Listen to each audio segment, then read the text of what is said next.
what's up? You're watching Review It with Ree. If this is your first time watching, I go by the name of Ree. And if you're a returning viewer, subscriber, thank you so much. Your support is always appreciated. So today's episode, review is going to be on a movie that I checked out recently, and it's number 1 on Netflix in South Africa today. It's called 365 DNI. Just a disclaimer before you watch this. If you're under the age of 18 years old, I really don't recommend that you watch this because it's a really erotic movie, and yeah, you don't need children being exposed to those things. It's basically about some guy who's a mafia boss who happens to be interested in a sales director from Poland. It starts the movie with this guy basically talking to his dad, and his dad is saying that, you're gonna need to take over the business, you need to be serious, this was up. And then they get shot. Like, Jay, the movie just started, kind of people are dying. I was like, wow. Okay, I won't lie, like from the beginning, I was a bit like skeptical because it didn't seem like it was a good quality movie. It didn't seem like the story is going to be compelling. Okay, movie, guys, was lit. Okay, let's go back to the story. The story, so he's a mafia boss. The dad dies, they shoot the dad, and then he also gets shot because the bullet goes through his dad and hits him in the stomach. So what basically happens is he says that when he was dying, the woman that he was checking out, that he happened to see at the airport and happens to see at this place where they're negotiating business deals, is the last thing that he remembers having flashbacks about as he's at his deathbed. So now he's convinced that it's a sign, he needs to find this woman. Yeah? So this woman is based in Poland. She has her own boyfriend, sales director vibes, she's, hardcore woman, she just puts her foot down. She got her story set straight. Alright, and this chick now goes to Italy for her birthday with her boyfriend and her friends. So they go to Italy, they're having drinks, vibes. So then she leaves the set up after they sing for her just to go take a walk. I don't know what she was leaving for. That part didn't make sense. Alright, so she's going and she's walking around. And as she turns around, she bumps into this guy. And then she's like, okay, like, what's up? And then she walks away. Then she turns back. He's not there. So at first I'm like, okay, is this a horror? Like, what's happening? I'd let it go. Oh, I forgot. When she bumped into the guy, he's like, guys, okay. He's like, are you lost, baby girl? Yeah! Hey, guys, that guy. I'm sorry, I would have literally just said, take me now. I'm lost, man. Just take me. Make me be found. But anyways, so okay, guys, that guy's hot. There's a scene where she's telling a friend about him, and she literally says he's molded by God himself. That's what he looks like. And kids you not, he literally is molded by God himself. Whoo! Their body, their face, their movements, their gestures, that guy has that thing. Okay, sharp. So now, she finds out. So it's the next day. It's still her birthday, and her boyfriend is not there. She's talking to her best friend. She's like, "Yo, I woke up. He's not there. He's always about his business. He never gives me time of the day. She's just always doing his own thing. She's just like opening up to her friend." And then he rocks up, and she's like, "Where were you?" She's very feisty, by the way. She's like, where were you? It's my birthday today. We're supposed to do something together. I don't know what it was. I think it was an excursion.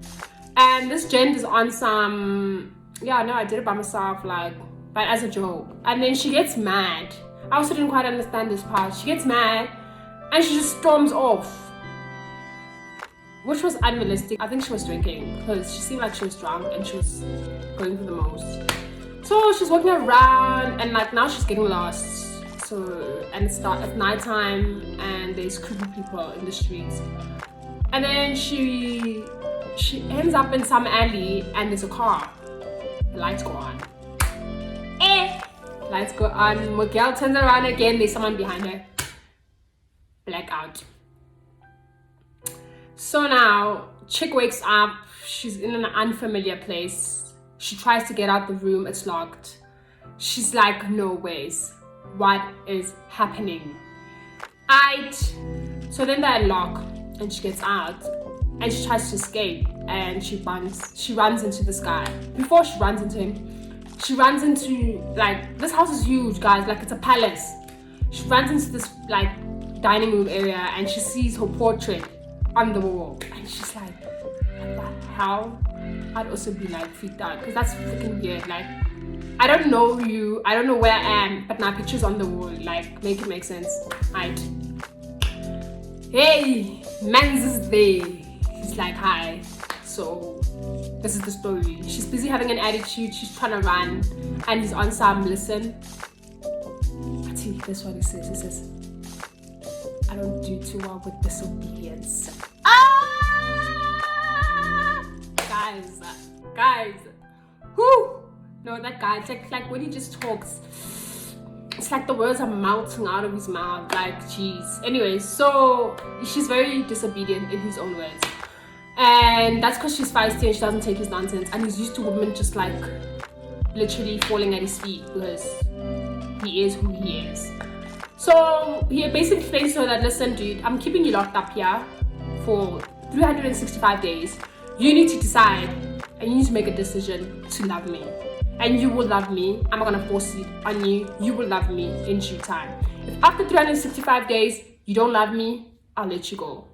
However, try, attempt, zama to run, I will kill your parents. That's what this guy says. Very harsh ultimatum, I feel, but yeah, that was tense. So now, obviously, it's quite clear that this girl has no other choice. Like, so now this chick is being defiant. She really doesn't want to stay here. And basically, throughout the movie, she's with this guy. She's living a lavish life, guys. I mean, she just gets into a shop. She tries on what she wants, when she wants, and then when she's done, she walks out. Who carries the bags is not her business. Like, and she tries to run away. This was the most hilarious scene. She runs to the cops and she's like, please help me. Like, I'm kidnapped. They look at her and then they're like, good afternoon, sir. I was like, grab. Like, just let it go. Sis, like, it's done, eh? Like, everyone knows this guy. You can't get away. And he literally looked at her and he's like, what are you trying to do? Like, I told you that you can't get away from me. No matter what you do, no matter how hard you try, you ain't going nowhere. And ain't nobody gonna help you. It sounds very abusive. And I actually was reading stuff about it that was saying that the situation was an abusive situation and like it's taking women backwards in the sense that now you're basically implying that a woman needs a man to make it and live a lavish and successful life. Like, there were a lot of things that people were saying, and okay, I can only agree with the fact that he was quite abusive, and not in the sense of hitting her, but if he didn't get things his way, he would shove her and push her, and that's not great. Like, that was not awesome. But I think they tried to justify those actions in the movie when he says to her, what did he say? He's like to her, I need you to teach me how to be gentle. So that shows that Shame, like, he can see that, you know, he's a bit rough and he wants to treat her the right way he needs to treat a woman. So it's quite clear that he comes from a background where he's never had a woman, a proper woman that he loves and cares for in his life. And it looked like he wanted to do that, and that's why he was willing to change his ways. Guys, this guy loved her. I really think he loved her because firstly, he started a war with another mafia family that he was doing business with. Because Miguel said, hi, I'm coming to your strip club. Okay, it wasn't a strip club, it was a club. So he owns a club as well. Babes wore the shortest dress she could find. Babes put a ponytail. Babes said, hi, I'm coming. Hey, and they warned her, hey, like the friend was like, listen, dude, he's not gonna be happy. Don't do that thing. Don't do it. She was like, I want to see. I want to see what he's gonna do to me. Oh, she's there, she's causing scenes, stripping on the pole. Hey, now those mafia people, he's getting aggressive with her. And now she's fighting because she feels like this guy's gonna rape her. And the guy shot him. And that's how the war started. That's one thing that he did. She fell in the water. That was a dramatic scene though. So like they were fighting and then I think she, because it was on a boat. Well, not a boat. Sorry, a yacht. A yacht. So they're on a yacht and she, like, I don't know how she fell. I think it was dramatic. So she falls and he dives in and he saves her. And he's like, I thought you would have died. Hey, hey. And she's like, you saved me. And then from there, I think that's when she started like liking him, which was so dramatic, but you know how these movies are. John, now, so from there, that's when she gave herself to him. And again, when I said I was reading some articles, people were saying, no, she didn't technically give herself to him. She didn't have a choice. But I really think at some point, it became a choice. Like it became her own will. And that's what he said. He did say that, I want you to do things when you want. I want you to, if you want to initiate sex, or you want to, what's the word? Like you want to do anything with me, do it because you want to, not because I'm making you do it. Do you know what I mean? So I disagree with those people, and I just think that after that time where she fell in the water, everything was her choice. She wanted to do the thing she did. Yo, and then fire rounds, guys. Like, you know when you just can't believe it. Plus, lockdown has been saying what's up to the kids, so I was just like, wow! Oh my god! Wow! Oh my god! But anyways, scrapper. So yeah. What else? Oh, and then Ash was starting to fall in love with him. Like they really were becoming a great couple. Like they were becoming happy together. And then he goes missing while he disappears on her. And she loses it. And she goes out with her friend. And she drinks. And she gets lit. The friend all this time actually thought she was like gone or something. So they basically had to start from scratch, had to explain her story. And okay, in that conversation, there were times where you'd feel like she maybe felt like what she's doing isn't normal. Because there was a time where she was like, yeah, because obviously she's drunk now, so she's opening up. And she's like, yeah, I can't believe myself. I'm falling in love with a gangster. Like, what is that? Hey, like she's going on. In my head, I'm like, babes, you get everything and anything you want. Like, people walk on eggshells around you. What more could you possibly ask for? And this man genuinely loves you. It's not a front. And you're the only woman that he's paying attention to. So why are you crying? Like, but then I just explained the reason. What was the reason, bitch? I don't need to explain myself to you. And What was the reason? it's, you know, can't say those things because yeah, that life is tricky. What I'm trying to say is I really think he had honest and good intentions. It's just he wasn't brought up right, and he needed to unlearn certain habits. And I think he was willing to unlearn them, and he was getting there, you know, especially towards the end. But then, guys, the ending, my heart. I also think there's definitely gonna be a number 2 because that ending, there's no way. Ha. So yeah, guys, that's pretty much it. Would I recommend it? Definitely. Would I watch it again? Yes and no. And I say this because yes, because I like that it was different, you know. no, because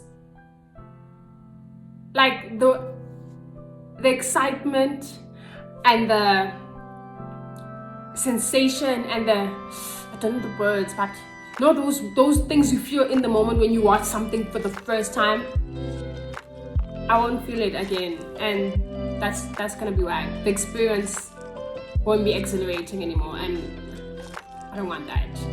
Because now I know exactly what's gonna happen, you know. And even though when I was watching it, there were times where it did feel predictable, I still wanted to see what was gonna happen. And I had hoped that there'd be a twist here and there, and which there would be. So, yeah, yes and no. And yeah, that's all. So guys, I hope you enjoyed that. We've come to the end of this episode. I hope you're more keen to check it out now. And please don't forget to like, subscribe, and comment, and tell a friend to tell their friend to tell their friend. And please follow me on all my social media pages. They're in the description box below. And lastly, what do I always say? Stay updated, stay relevant, stay posted, stay on. Bye. Appreciate it. So today's episode, review is called Mafia Boss. We already spoke. So our movie today is called DNI. And if you're a returning subscriber, viewer, whatever you call it, no. Guys, that's pretty much it that I have to say about that movie. I don't want to talk too much about the nits. Oh, wow.